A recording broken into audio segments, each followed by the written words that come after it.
வணக்கம். உங்கள் பணமாக பேசுகிறேன். சந்தனா டெய்லரிங் ஷாப்லேருந்து. இப்போ வந்து நேற்று வந்து அம்பர்லாஸ் கட்டு வெட்டி காமிச்சேன். இப்போ தச்சு காமிக்க போகிறேன் பாருங்கள். இப்போ வந்து நம்ம அந்த சதுர துணி எடுத்து மேலே இடுப்பு பகுதி வெட்டியிருக்கோம், கீழே வளைவு பகுதி வெட்டியிருக்கோம். இந்த சைடு வெட்டு இருக்கக்கூடாது. 4ஆம் மடித்து போடையில் இந்த ஒரு சைடு வெட்டு இருக்கக்கூடாது, இந்த சைடு தான் வெட்டு வரும். இப்படி தான் போட்டோம். அதெல்லாம் பார்த்துக்கிட்டிங்களா? இப்போ நான் தச்சு காமிக்கிறேன். முதல் வந்து கீழ் பாட்டை தான் நம்ம தைச்சுக்கணும். இந்த விசிறி விட்டுருக்கோம்ல, இந்த பாட்டை தான் நம்ம தைச்சுக்கணும். இந்த பாட்டை தான் நம்ம தைச்சுக்கணும்.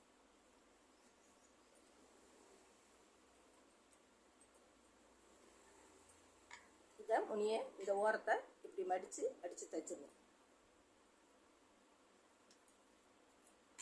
இந்த முனி இப்படி மடித்து இப்படி வச்சுக்கணும். இந்த ஓரத்தை கீழ் ஓரத்தை நம்ம அடிச்சிடணும்.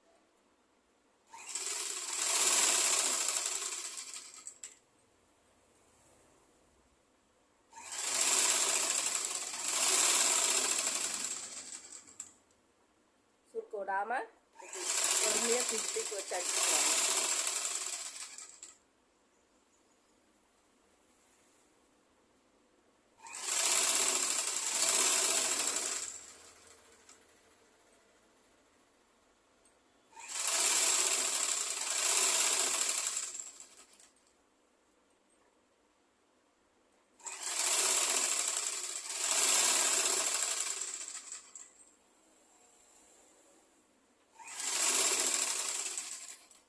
அடிக்கணும், இப்படி அடிக்கணும் ஒரே லெவலாக கரெக்டாக.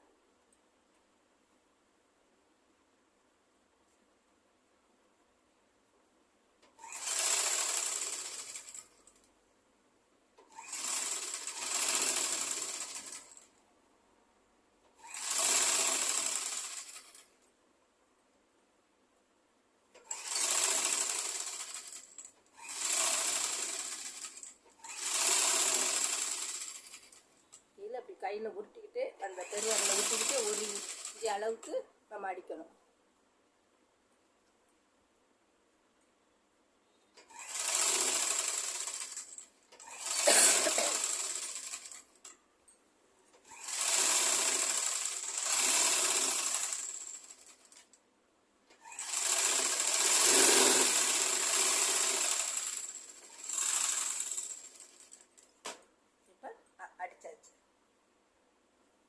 இது வந்து இடுப்பு பகுதி.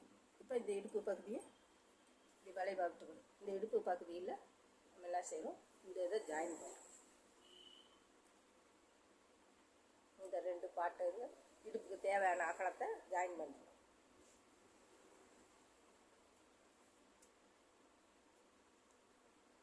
அந்த மிச்சம் வெட்டுனதுல இருந்ததை இந்த மிச்ச துணி அதை நம்ம ஜாயின் பண்ணிக்கணும்.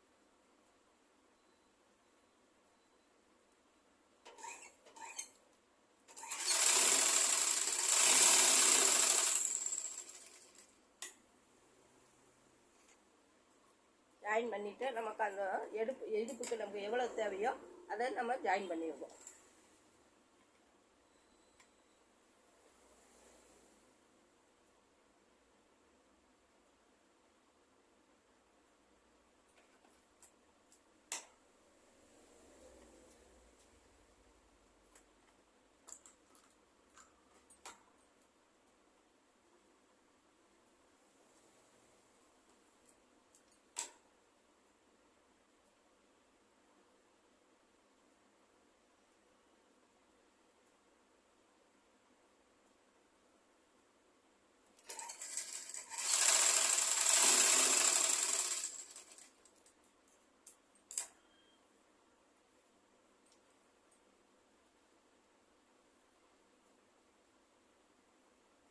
இடுப்புக்கு எவ்வளோ தேவையோ அதை எடுத்துக்கிட்டோம்.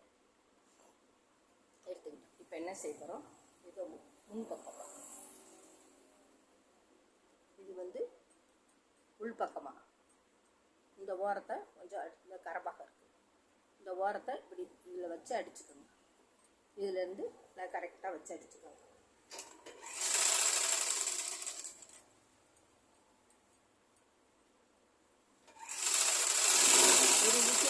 தான். பெரிய சைஸ் இதில் விரித்து நான் மிஷினில் வெட்ட முடியாதுங்கிறதுனால உங்களுக்கு சின்ன சைஸு சொல்லி காமிக்கிறேன். பெரிய சைஸ்னால் இதில் விரித்து வேணால வெட்டி காமிக்க முடியாது. பெரிய பிள்ளைகளுக்குங்கிறப்ப 2 மீட்டர் 3 மீட்டர் எடுத்துக்கங்க. அதுகளுடைய உயரத்தை அளந்துக்கங்க. அளந்துக்கிட்டு அதில் வந்து 4 சதுர படையாக போட்டு நான் சொன்ன மாதிரி மடிச்சிருங்க. அது இடுப்பு அளவை 4 பிரிச்சுக்கோங்க.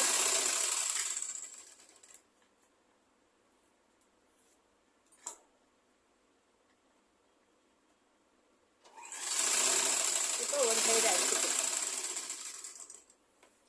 இப்போ அடிச்சாச்சு.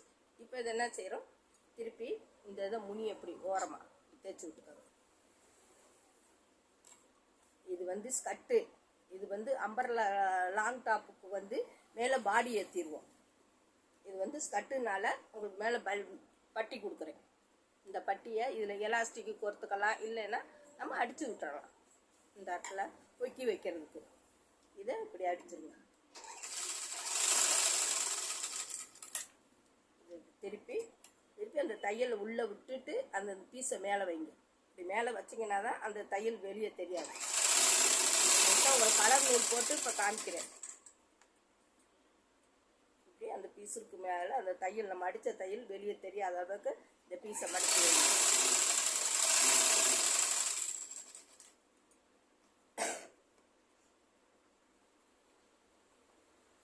இப்படி தூக்கி அந்த பீஸை கரெக்டாக நம்ம என்ன அளவுக்கு எடுத்துருக்கோமோ அதை அளவுக்கு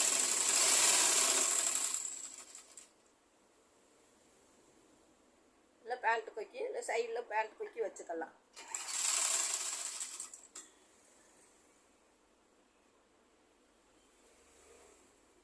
தூக்கி அடிங்க.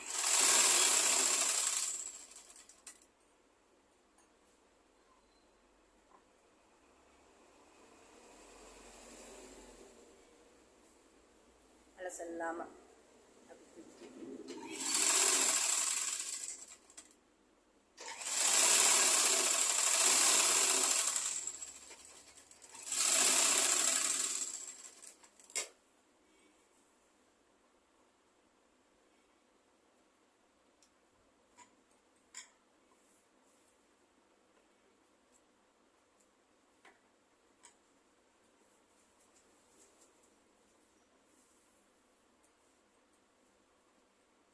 நல்லா விசிறியாக வரும்.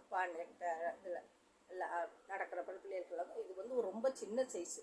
ஏன்னா நான் மிஷின் மேலே போட்டு வெட்ட முடியாதனால காரணத்தினால உங்களுக்கு சின்ன சைஸாக வெட்டி காமிக்கிறேன். இதை இப்படி சைடை ஜாயின் பண்ணிடுங்க. இந்த சைடை ஜாயின் பண்ணிவிட்டு மேலே கொக்கி வச்சுக்கலாம். பிள்ளைகளுக்கு அந்த இடுப்பு அளவுக்கு கரெக்டாக பிடிச்சிட்டு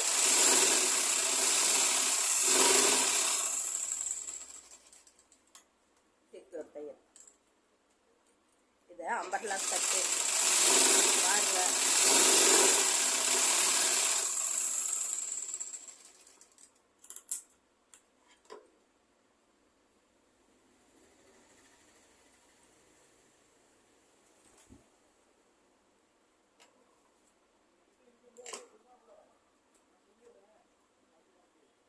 இது அம்பர்லா இந்த பிசிறி மாதிரி வரும். இது அம்பர்லா ஸ்கர்ட்டு. அன்னைக்கு நம்ம தைச்சது வந்து போல்டிங் உள்ள ஸ்கர்ட்டு. ரெண்டுக்கும் வித்தியாசம் இருக்கும் பாருங்கள். இது கொஞ்சம் பெருசு. இது வந்து போல்டிங் உள்ள ஸ்கர்ட்டு. இது வந்து அம்பர்லா ஸ்கர்ட்டு. இது வந்து இப்போ கிராஸாக போட்டு இப்படி 4 போட்டு நம்ம வெட்டியிருக்கோம். இப்படி சதுர துணியை நீங்கள் என்ன செய்றீங்க, சதுர துணியை இப்படி 4 போட்டுக்கிட்டு மேல் இடுப்பு பாக்குதியை எடுத்துக்கிட்டு இந்த உயரத்தை எடுத்து இந்த வளைவு போட்டு வெட்டிட்டிங்கன்னா இந்த இது நல்லா விசிறி கிடைக்கும் உங்களுக்கு. பெரிய துணியாக இருந்தாலும் இது கரெக்டாக இந்த அளவுக்கு உயரத்தை மட்டும் கூட எடுத்துக்கோங்க. இடுப்பு அகலத்தையும் உயரத்தை மட்டும் கூட எடுத்து சதுர துணியை இப்படி 4 மடித்து போட்டு வெட்டு இல்லாத பகுதி இந்த பக்கம் வெட்டு இல்லாத இப்படி வந்துடும். வர்றப்ப இந்த உயரத்தை முதல்ல கணக்கு பண்ணிக்கோங்க. இந்த உயரத்தை கணக்கு பண்ணிக்கோங்க. இந்த உயரம் எவ்வளவு தேவையோ நமக்கு அந்த உயரத்தில் ஒரு புள்ளி, நடு சென்டரத்தில் ஒரு புள்ளி, இந்த ஓரத்தில் ஒரு புள்ளி போட்டு இந்த வளைவை போட்டுருங்க. போட்டுட்டோம்னா நமக்கு வந்து அந்த வளைவு ஷேப் கிடச்சிரும். இந்த இடுப்பு இது கிடச்சிரும். அப்படிங்கிறப்ப இந்த பக்கம் வெட்டு இருக்கக்கூடாது, இந்த பக்கம் வெட்டு இருக்கக்கூடாது. ஏன்னா இப்படி தானே போட்டோம், அதனால் இந்த பக்கம் வெட்டு இருக்காது. இதை விரிச்சு விடையில் நல்ல விசிறி மாதிரி வரும். அதுதான் இது அம்பர்லா ஸ்கர்ட்டு. இது வந்து நம்ம போல்டிங் ஸ்கர்ட்டு. இப்படி ஒவ்வொன்றுக்கும் ஒவ்வொரு மெத்தேடு இருக்குது. அதனால தான் இந்த மெத்தேடு நான் உங்களுக்கு சின்ன சைஸில் இது பண்ணேன். இதே பெரிய பிள்ளைகளுக்குன்னா 2 மீட்டரை எடுங்க, எடுத்து 4ஆக மடிங்க, மடித்து இந்த முக்கை கொண்டாந்து கிராஸாக போடுங்க, போட்டு அந்த வளைவை எடுங்க. இந்த முக்கு வந்து இப்படி சதுரத்தை வந்து இந்த முக்கு வரணும், வந்தால் தான் இந்த முக்குக்கு இடுப்பு அளவு போக விசிறி கிடைக்கும் உங்களுக்கு. இதுதான் இதோட மெத்தேடு. பாருங்கள், பார்த்து வெட்டுங்க. ஏன்னா ஈஸியானது. இதில் தையலோ எதுவும் வராது. கீழே உருட்டுறது, மேலே இடுப்பு மட்டும் இப்படி கீழ் பக்கம் பூரா ப்ளைனாக இருக்கும். என்ன இது ஒரு அம்பர்லா ஸ்கர்ட்டு. இது வந்து போல்டிங் கட்டு. உங்களுக்கு வெட்டுற முறையும் சொல்லிட்டேன், தைக்கிற மெத்தேடையும் சொல்லிட்டேன். பாருங்கள், தைங்க, பழகுங்க. என்ன எது வேணால் உங்களுக்கு புரியலைனாலும் கேளுங்க, நான் சொல்கிறேன். என்ன ஒவ்வொரு வருஷையாக நான் ஒவ்வொரு பாடமாக பெட்டிக்கோட்டு, சாதா பாவடை, வெளிப்பாவடை, ஸ்கர்ட்டு, இது அம்பர்லா ஸ்கர்ட்டு, இப்படி வருஷப்படி எடுத்துகிட்டு வரேன். இதுதான் பிள்ளைகளுக்கு எடுக்கிற பாடம். அதை எடுத்துகிட்டு வரேன், பார்த்துக்கோங்க, அளவை குறிச்சிக்கோங்க. பெரிய அளவு வேணும்னாலும் அந்த அளவுக்கு உயரத்தையும் இடுப்பு அகலத்தை மட்டும் கணக்கு பார்த்துக்கோங்க. அப்போ உங்களுக்கு பெரிய அளவுக்கு அது கிடச்சிடும். ஒரு சேலை கிடைச்சாலும் சரி, பெரிய அம்பர்லா பிள்ளைகளுக்கு தைச்சி கொடுக்குறா இருந்தாலும் தைச்சி கொடுக்கலாம். இதுதான் இதோட மெத்தேடு. சப்ஸ்கிரைப் பண்ணுங்கள், லைக் பண்ணுங்கள். தெரியாத பிள்ளைய வீட்டில் இருக்க பிள்ளைகளுக்கு சொல்லுங்கள். என்ன உங்களுக்கு இப்போ ஃபீஸ் கட்டாமல் வீட்டில் இருந்துக்கிட்டே இதை சொல்ல பழகிக்கோங்க. நோட்லேயும் குறித்து வச்சுக்கோங்க. இன்னொரு நாளைக்கு நான் ட்ராயிங் வரைஞ்சதெல்லாம் காமிக்கிறேன். அதையும் அந்த அளவை சொல்லி எழுதி ட்ராயிங்கையும் வரைஞ்சி வச்சுக்கோங்க.